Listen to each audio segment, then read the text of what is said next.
Salut, c'est Sonia Shine. Bienvenue dans Instant Présent de Dieu avec la Rhapsodie des réalités. Je suis très heureuse de vous retrouver encore pour ce deuxième rendez-vous de la semaine. Bienvenue dans ce mois de juin, le 6e de l'année, et je vous souhaite la grâce en abondance et que la présence de Dieu demeure avec vous tous les jours et chaque instant de votre vie. Sur ce, nous allons rentrer dans le vif du sujet. Aujourd'hui, c'est mercredi et j'espère que vous passez une bonne semaine jusque-là. Nous avons encore affaire avec un thème très édifiant que le pasteur a intitulé comme suit: la pluie de l'esprit. Principalement dans l'enseignement d'aujourd'hui, nous allons voir comment la Bible compare la pluie de l'esprit à de l'eau. Dans les différents moments, dans les différents récits. En fait, c'est de cela qu'il sera question tout simplement. Alléluia. Et le verset d'ouverture est tiré du livre de Joël chapitre 2, verset 28. Là, il est écrit: après cela, je répandrai mon esprit sur toute chair. Vos fils et vos filles prophétiseront, vos vieillards auront des songes et vos jeunes gens des visions. Et donc, dans le verset que nous venons de lire, il est très significatif de voir comment le mouvement de l'esprit dans les derniers jours est comparé à l'eau. Et nous pouvons voir cela dans le livre de Ésaïe chapitre 32 verset 15. Je répandrai mon esprit sur toute chair. Et le prophète Ésaïe l'exprime ainsi: jusqu'à ce que l'esprit soit répandu d'en haut sur nous. Osée chapitre 6 verset 3 dit: il viendra pour nous comme la pluie du printemps qui arrose la terre. Et toujours dans cette comparaison, dans le livre de Zacharie, au chapitre 10, verset 1, nous allons voir qu'il est dit là-bas de demander à l'Éternel la pluie du printemps. L'Éternel produira des éclairs et il vous enverra une abondante pluie. Il donnera à chacun de l'herbe dans son champ. Ainsi, l'esprit serait déversé d'en haut dans les derniers jours comme la pluie. Pasteur dit que le jour de la Pentecôte, cette pluie s'est déjà répandue du ciel sur Pierre et tous les autres apôtres et ils furent remplis du Saint-Esprit. Et c'est ce que nous atteste le livre de Actes chapitre 2 verset au 4e verset. Là, il est écrit: et ils furent tous remplis du Saint-Esprit et ils se mirent à parler en d'autres langues selon que l'Esprit leur donnait de s'exprimer. Et nous voyons que à partir de cet instant, ils ont commencé par annoncer la parole de Dieu avec assurance. La Bible nous rapporte qu'un jour, alors que Pierre prêchait dans la maison de Corneille, un centurion romain, la Bible dit que le Saint-Esprit tomba sur tous ceux qui attendaient la parole. Ça, c'est dans le livre de Actes chapitre 10. Si vous lisez tout le chapitre, vous allez découvrir cette histoire-là. Donc, une fois encore, nous voyons la description de la descente du Saint-Esprit sur toutes ces personnes-là. On dit qu'il est tombé comme une pluie sur ces personnes-là. Donc, Actes chapitre 10, verset 44, le rend un peu plus clair en disant: comme Pierre prononçait encore ces paroles, le Saint-Esprit tomba sur tous ceux qui entendaient la parole.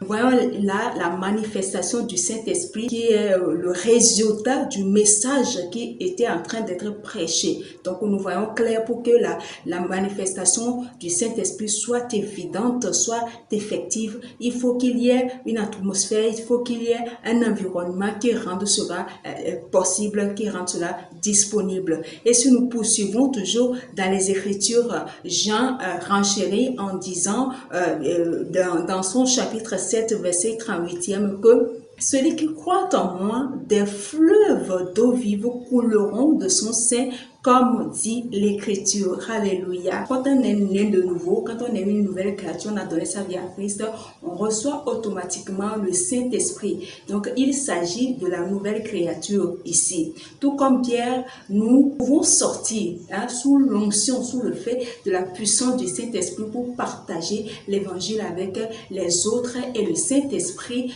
tombera sur eux comme il l'a fait déjà. Alléluia. Nous voyons là que c'est extrêmement important avant de sortir, aller évangéliser, que nous prions, que nous soyons remplis du Saint-Esprit, que nous rendons disponibles à être utilisés sur le terrain par le Saint-Esprit. Et donc c'est pour cela que c'est conseillé de prier dans langue, beaucoup, de prier beaucoup avant de faire une quelconque sortie d'évangélisation. Sans quoi, vous allez sortir, aller apporter le message aux gens, mais ça n'aura pas de feu, ou bien peut-être que les cœurs ne seront pas disposés pour entendre ou bien recevoir ce que vous leur avez apporté comme bonne nouvelle. Et donc, ce n'est pas étonnant de voir dans des croisades, dans des campagnes d'évangélisation, dans des regroupements de prières que des miracles se produisent. Ça veut dire qu'en amont, il y a un travail qui a été fait.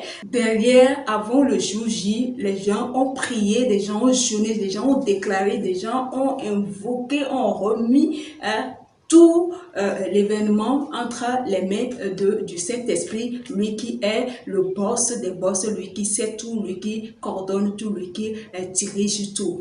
Donc, pasteur dit que dans la même dynamique, quand on est rempli du Saint-Esprit, qu'on sort pour annoncer l'évangile aux gens, il peut arriver que les gens reçoivent, les corps soient disposés. Quand les corps sont disposés pour recevoir l'évangile ou bien la parole que vous leur avez apportée, la prochaine étape, vous voyez que ces gens-là sont libérés, sont affranchis. Parce que la Bible même l'a déclaré que vous connaîtrez la vérité et la vérité vous affranchira. Et quand ils sont affranchis, ils sont libérés, ils sont déchargés de leur joug et les chaînes qui les tenaient en captivité, péché de malédiction, ces chaînes-là sont brisées et les maladies, ceux qui sont malades reçoivent instantanément la guérison de leur maladie ou soit ces maladies-là disparaissent instantanément et les malédictions, n'en parlons même pas. Et beaucoup reçoivent le salut, donnent leur vie à Christ. Alléluia. Donc, pasteur poursuit en disant que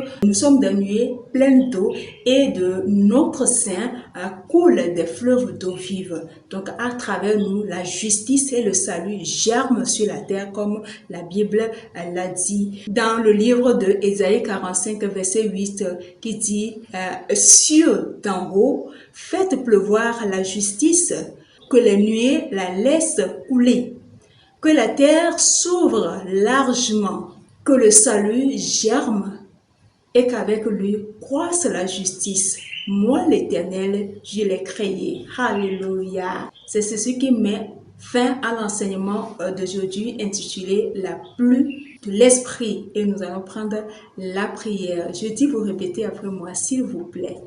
Cher Père, je te remercie pour le ministère du Saint-Esprit dans ma vie, répandant des fleuves d'eau vive du plus profond de mon être. Je suis une fontaine vivante et je donne la vie aux autres. Au nom de Jésus, Amen. Donc, pour une étude approfondie à l'enseignement du jour, vous allez lire Osée chapitre 10, verset 12, Ésaïe 45, verset 8 et Joël chapitre 2, verset 23.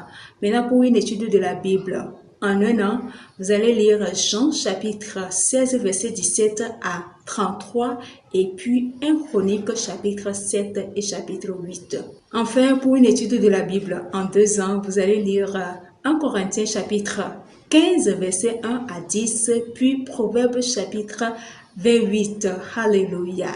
Si aujourd'hui est votre première fois de tomber sur cette vidéo et vous savez que vous n'avez pas encore fait de Jésus votre Sauveur et Seigneur personnel, je vais vous conduire à travers cette petite prière que nous appelons la prière du salut.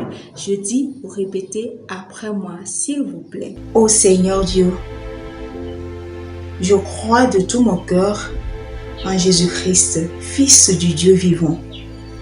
Je crois qu'il est mort pour moi et Dieu l'a ressuscité des morts. Je crois qu'il est vivant aujourd'hui. Je confesse de ma bouche que Jésus-Christ est le Seigneur de ma vie à partir d'aujourd'hui. Par lui et en son nom, j'ai la vie éternelle. Je suis né de nouveau. Merci Seigneur d'avoir sauvé mon âme. je suis désormais un enfant de Dieu. Alléluia. Félicitations, bienvenue dans la famille des illuminés, dans la famille des enfants de Dieu, dans la famille des choisis, dans la famille tout simplement des champions. Aimez la vidéo, partagez-la, abonnez-vous à la page ainsi qu'à la chaîne YouTube et activez la cloche de notification pour ne pas rater la prochaine publication. Laissez bien évidemment des commentaires et des suggestions pour plus d'amélioration à cet échange. Et voilà. Si Jésus tarde à revenir, je vous donne rendez-vous sur vendredi prochain. Pour l'heure, je vous dis au revoir.